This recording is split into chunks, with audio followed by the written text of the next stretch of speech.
Claro que o livro de Apocalipse, que é um livro que muitas vezes dá um pouco de confusão e às vezes coloca medo, fala de algumas realidades que já passaram, outras que estão existindo e outras que vão acontecer. E João, quando estava na ilha de Patmos, ele escreveu o Apocalipse, e a maioria das situações ele escreveu em códigos, uma linguagem própria para a igreja da época, para aqueles que eram os perseguidores, não tivessem um conhecimento pleno daquilo que estava sendo comunicado. E quando João fala de uma grande multidão no céu, ele fala de um número de 144 mil. E nós já ouvimos alguém falando que esse é o número dos eleitos, 144 mil. Acho que não vai ter vaga para nós, se nós pensarmos dessa maneira, porque imagina, desde a criação do mundo, todos aqueles que já passaram, homens e mulheres temente a Deus, eu acho que esse número já passou. Então esse número é um número simbólico.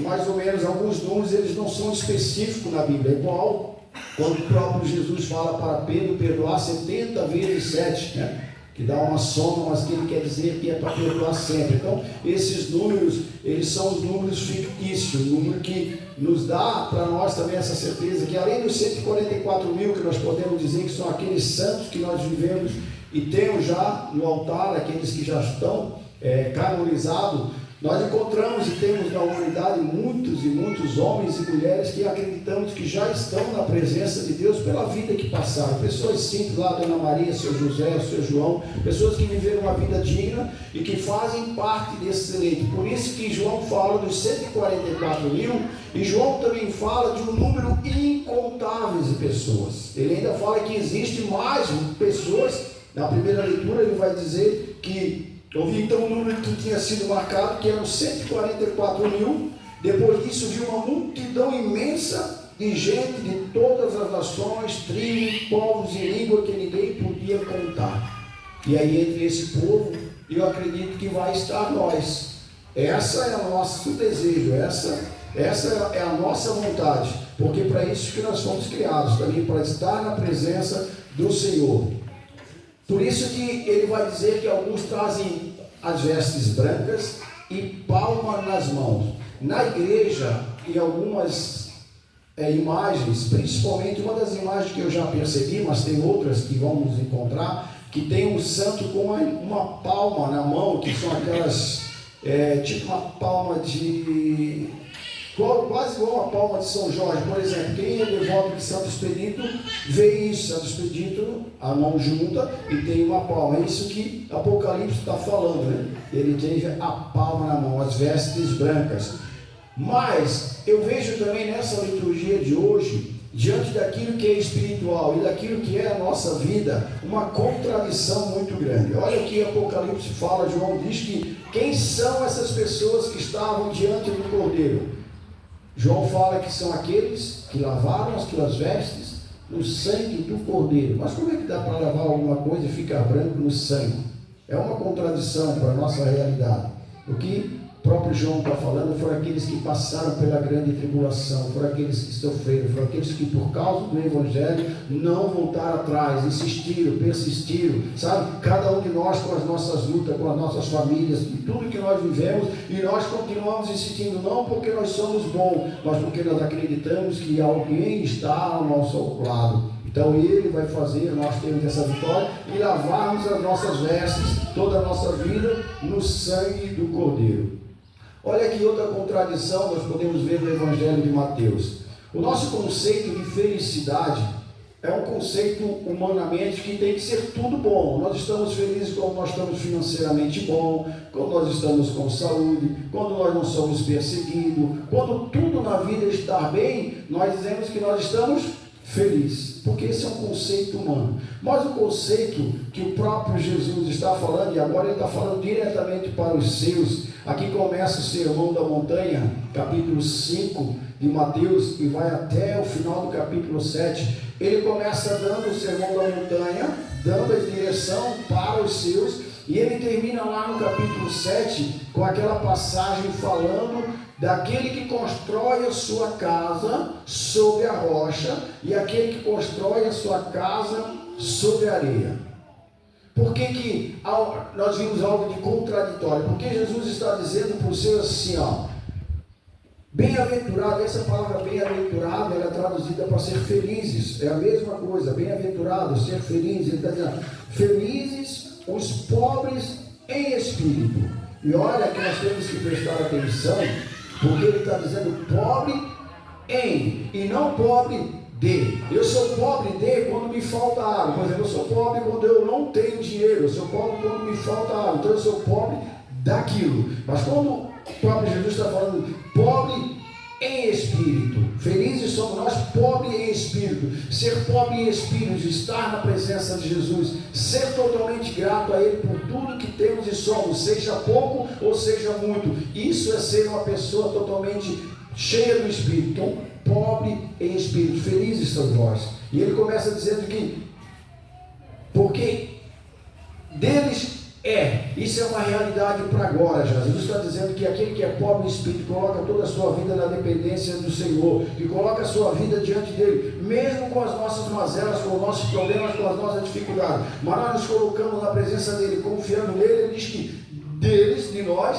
já é o reino de Deus, não é que vai ser. Se nós olharmos as 9 bem-aventuranças, essa primeira ele já começa dizendo uma afirmação que é, e as outras elas são futuras, elas são algo que vão acontecer, porque depois ele diz assim, ó, bem-aventurados os mansos, porque possuirão a terra. Então agora é um processo.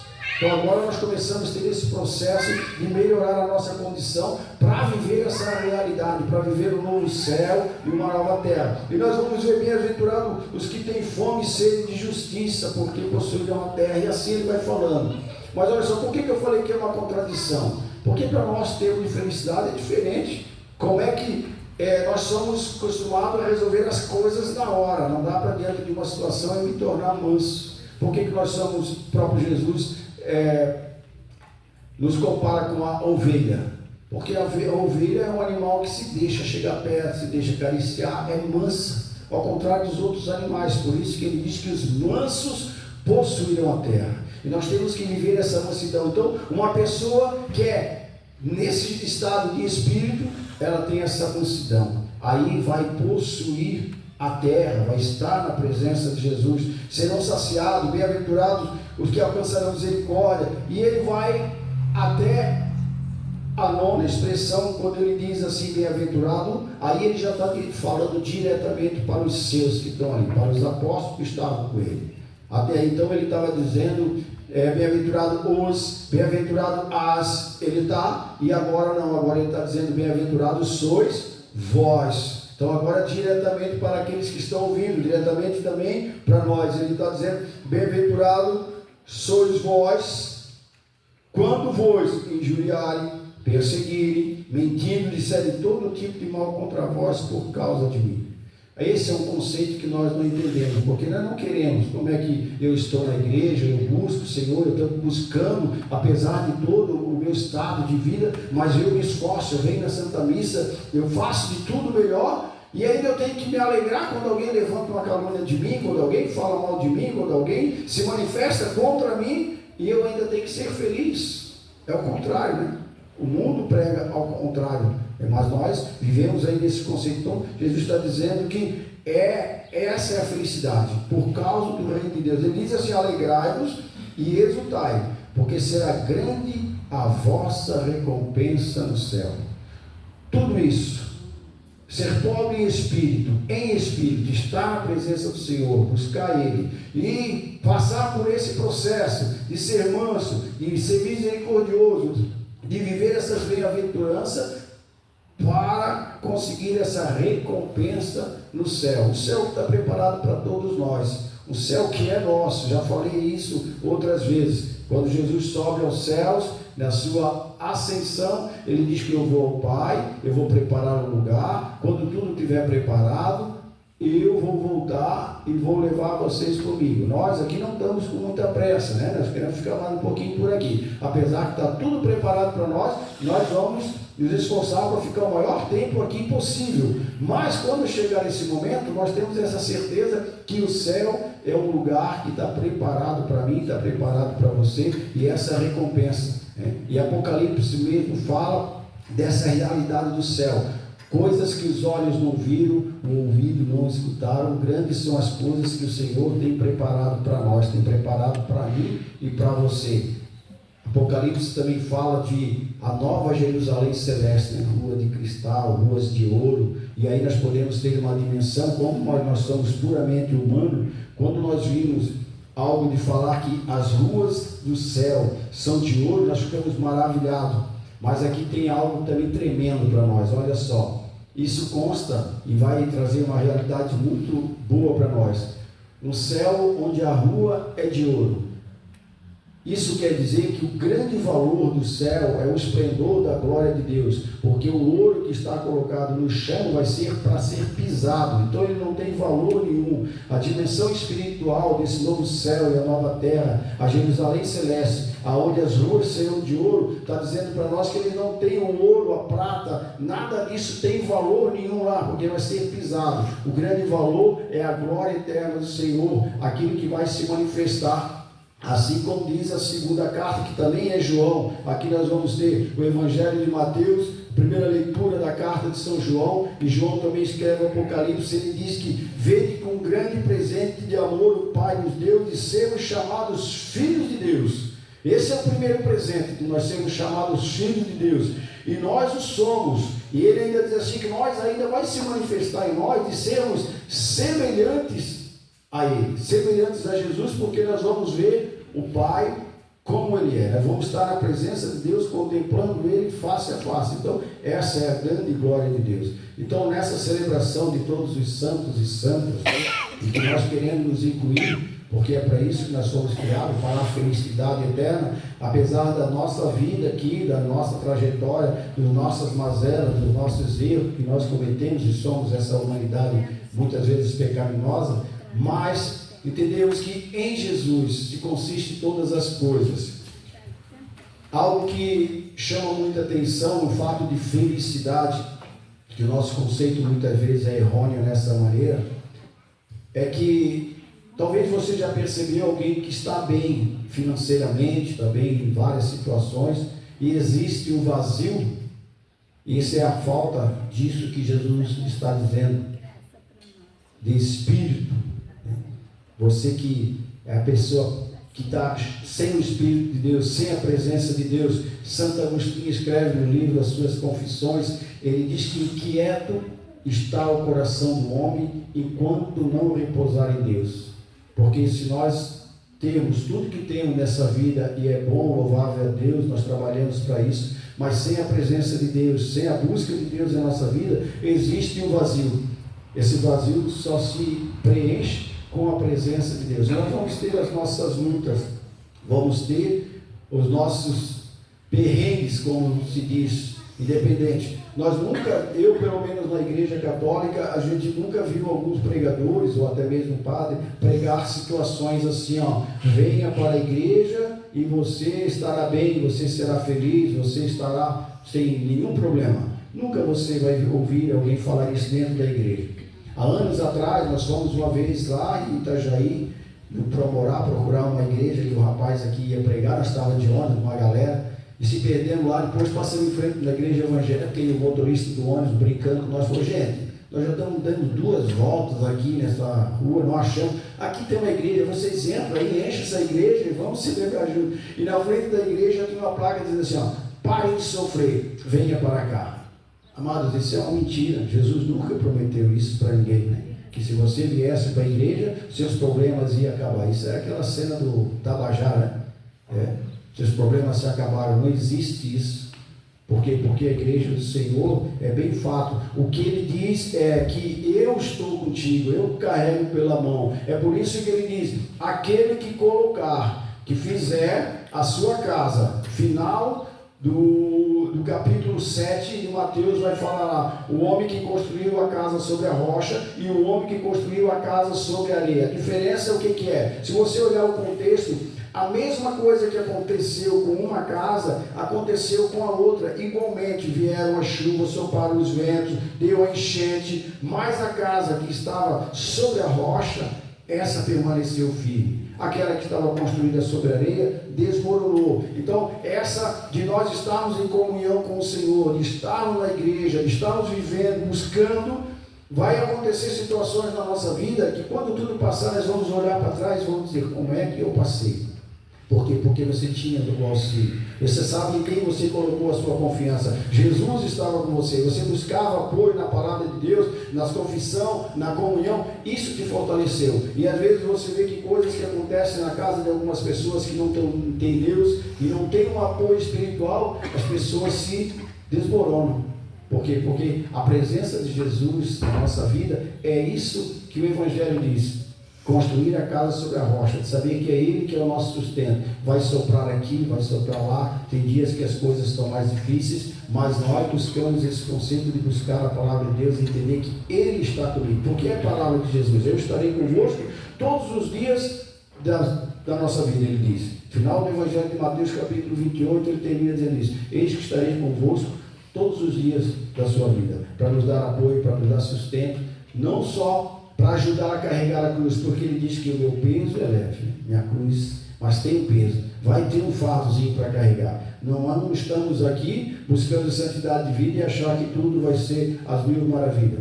Vamos ter as nossas lutas, mas como o próprio Jesus disse, eu venci o mundo. E se Ele venceu o mundo e Ele continua conosco, nós também vamos vencer todos os perrengues. Amém? Amém. Seja louvado nosso Senhor Jesus Cristo. Para sempre seja louvado. E com essa certeza da nossa fé, nós queremos ficar de pé e professar a fé dizendo: creio em Deus. Mas eu quero mais. Se eu não consigo ir mais fundo na intimidade, eu sei que tudo podes fazer em mim.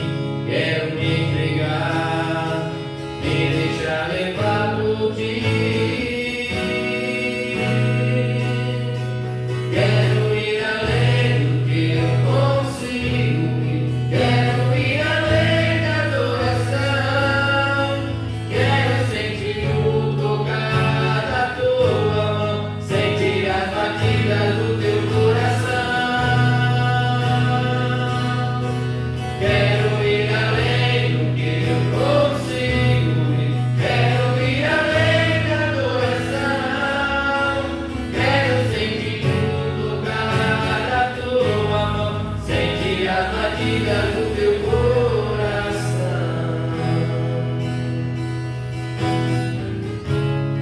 Mas eu quero mais.